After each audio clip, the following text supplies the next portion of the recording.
Welcome back summer message day 5. ఇప్పుడు street గాస్పల్కి అయితే ఇప్పుడే తిమ్మతాన్ చర్చ్ నుంచి బయలుదేరాం. చూడండి అందరూ ఇప్పుడే బిలియర్స్ అందరూ వచ్చారు. ఇంకొక ఫ్యూ మినిట్స్లో ఇక్కడ నుంచి స్టార్ట్ అయిపోతాం. సో మిగతా క్లిప్స్ అనేవి అక్కడికి వెళ్ళిందా చూపిస్తాం. అప్పటివరకు స్టే దేర్. బాయ్. ప్రభువును రక్షకుడైన యేసుక్రీస్తు నామములో అందరికీ వందనాలు. ఈరోజు మేము పాల్వంచలో సోములగూడ ప్రాంతానికి సువార్త పరిచయం చేయడానికి వెళ్తున్నాం. నిన్న సీతంపేటలో చేసాం, ఈరోజు సోములగూడలో చేస్తున్నాం. ఈ సువార్త పరిచయం గురించి ప్రార్థన చేయండి. అక్కడ మనుషులు సువార్త ద్వారా రక్షించబడడానికి, వాళ్ళు యేసుక్రీస్తును ప్రభువుగా దేవుని అంగీకరించడానికి దేవుడు సహాయం చేయలాగిన వారి కోసం ప్రార్థన చేయండి.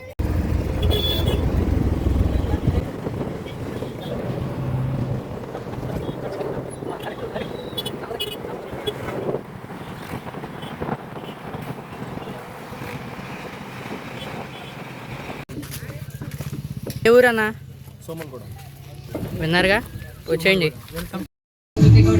ప్రభా ఇక నైనా నీ యొక్క వాక్యమైన వెచ్చండి ప్రభా, అందరూ ప్రయాసపడే కూర్చోండి ప్రభా. ముందున్న సమయాన్ని ప్రభావ మీ చేతిగా అప్పిస్తున్నాం ప్రభా.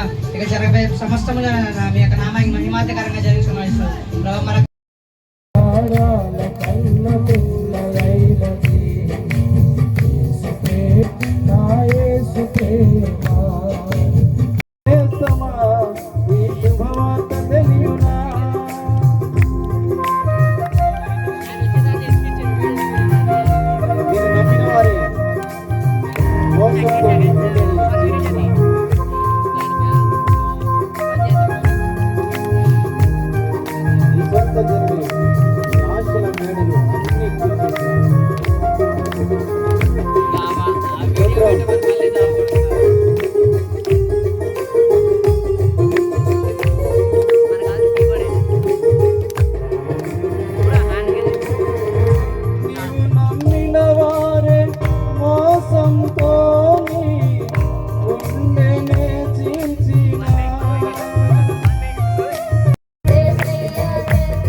సహోదరి రౌలి దయచేసి వాక్య పచ్చడి కోసం ప్రార్థనలు నడిపించవలసిందిగా నేను మనం చేస్తున్నాను.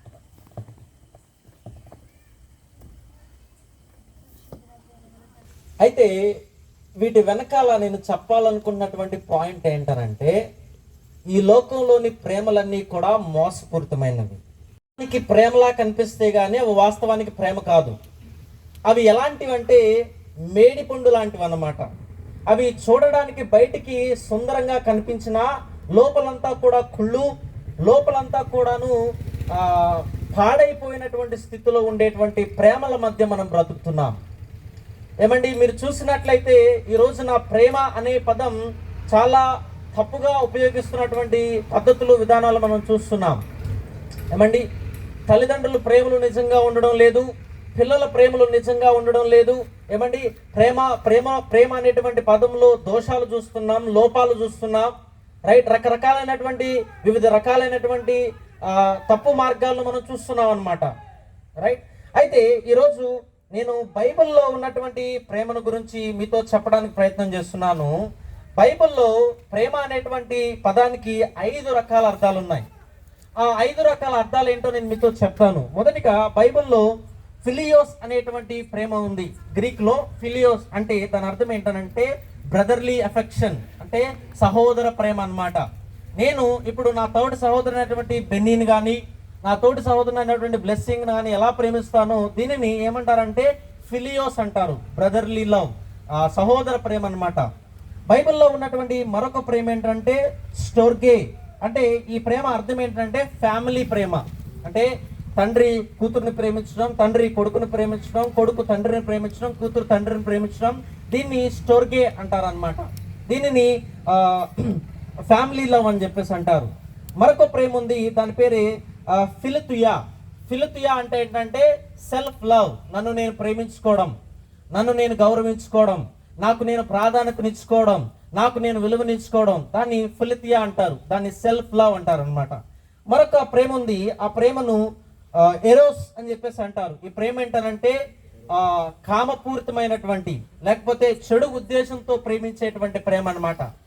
ఆఖరిగా అత్యంత ప్రాముఖ్యంగా యేసుక్రీస్తు ప్రభువారు ప్రేమించినటువంటి ప్రేమ ఏంటనంటే అగాపే ప్రేమ. రైట్, అగాపే ప్రేమ అంటే ఏంటనంటే ఆ యొక్క ప్రేమను ఎలా వర్ణించాలి అంటే ఆ ప్రేమ ఎటువంటి లక్షణాలను మన దగ్గర కోరుకోదు, ఎటువంటి లక్షణాలను మన దగ్గర నుంచి ఆశించదు. అంటే ఉదాహరణకు ఎవరైనా అమ్మాయి నన్ను ప్రేమించాలి అంటే ఈ అబ్బాయికి 6 ప్యాక్ ఉందా లేదా, ఈ అబ్బాయి దగ్గర కార్ ఉందా లేదా, ఈ అబ్బాయి దగ్గర బంగ్లా ఉందా లేదా, ఈ అబ్బాయి దగ్గర మంత్లీ ఇన్కమ్ లక్షల్లో ఉందా లేదా అని ఇటువంటి లక్షణాలు ఏది కూడా చూడదనమాట. దీనిని నిస్వార్థమైనటువంటి ప్రేమ అంటారు. జీవితంలో ఉన్నటువంటి సమస్యలకు పరిష్కారం దయచేయగలిగిన దేవుడు యేసుక్రీస్తు ప్రభు. నీ కుటుంబంలో ఉన్నటువంటి ఇబ్బందులను తీర్చగలిగిన సమర్థుడు యేసుక్రీస్తు ప్రభు. నీ జీవితంలో ఉన్నటువంటి కష్టాలను తీర్చగలిగిన దేవుడు యేసుక్రీస్తు ప్రభు. ఏమండి, ఆయన మంచి దేవుడు, ఆయన గొప్ప దేవుడు, ఆయన కృపగల దేవుడు, ఆయన దయగల దేవుడు. వీటన్నిటికన్నా ప్రాముఖ్యంగా ఆయన ప్రేమామయుడు. ఎవరన్నా ఆయన ప్రేమామయుడు. ఆయన మనల్ని ప్రేమించాడు, ఆయన మనల్ని ప్రేమించాడు. చూడండి ప్రియమైన దేవుని సంగమా, అదేవిధంగా సోములగూడెం గ్రామస్తులారా, మన జీవితంలో ప్రేమ అనేది చాలా ప్రాముఖ్యమైనది. ఏమండి, ఈ ప్రేమ ఒకవేళ మనము తాత్కాలికమైనటువంటి వాటి గురించి, ఈ ప్రేమ ఒకవేళ నిమిత్త మాత్రం ఉండేటువంటి వాటి గురించి మనం చూసుకుని ఇహలోకపరమైనటువంటి సుఖాల కోసం, సంతోషాల కోసం మనం ఆలోచించి గొప్పగా ప్రేమించినటువంటి ఆ అగాపే త్యాగపూరితమైన నిస్వార్థమైన ప్రేమను నువ్వు విడిచిపెట్టుకుంటున్నావేమో. ఒకసారి నా మాటలు విను. యేసుక్రీస్తు ప్రభువారు నిన్ను ఆహ్వానిస్తున్నాడు, యేసుక్రీస్తు ప్రభువారు నిన్ను స్వాగతిస్తున్నాడు. ఆయన నిన్ను తన బిడ్డగా చేసుకోవడానికి ఆయన సిద్ధంగా ఉన్నాడు. ఆయన నిన్ను తన బిడ్డగా అంగీకరించడానికి సిద్ధంగా ఉన్నాడు. నువ్వు ఎవరివైనా సరే ఆయన నిన్ను ప్రేమిస్తున్నాడు, ఆయన నిన్ను ప్రేమిస్తున్నాడు. ఆయన నిన్ను దగ్గరకు చేర్చుకునే దేవుడు. చూడండి, మనము ఈ లోకంలో బ్రతికేటువంటి బ్రతుకు చాలా తక్కువ కాలమే. అండ్ పాట కూడా ఉంది కదా, ఏమనంటే తల్లిదండ్రుల ప్రేమ మాయమైపోవచ్చు, అన్నదమ్ముల ప్రేమ మాయమైపోవచ్చు, కానీ క్రీస్తు ప్రేమ ధరణిలోని ప్రేమలన్నిటికంటే ఉన్నతమైన ప్రేమ. ఎవరు ప్రేమించలేనటువంటి ప్రేమ, ఎవరు చూపించలేనటువంటి ప్రేమ యేసుక్రీస్తు ప్రభువారు చూపిస్తాడు. ఏమండి, ఆయన భిక్షగాల్ని ప్రేమించాడు, కుష్ఠరోగుల్ని ప్రేమించాడు, అవిటి వాళ్ళని ప్రేమించాడు.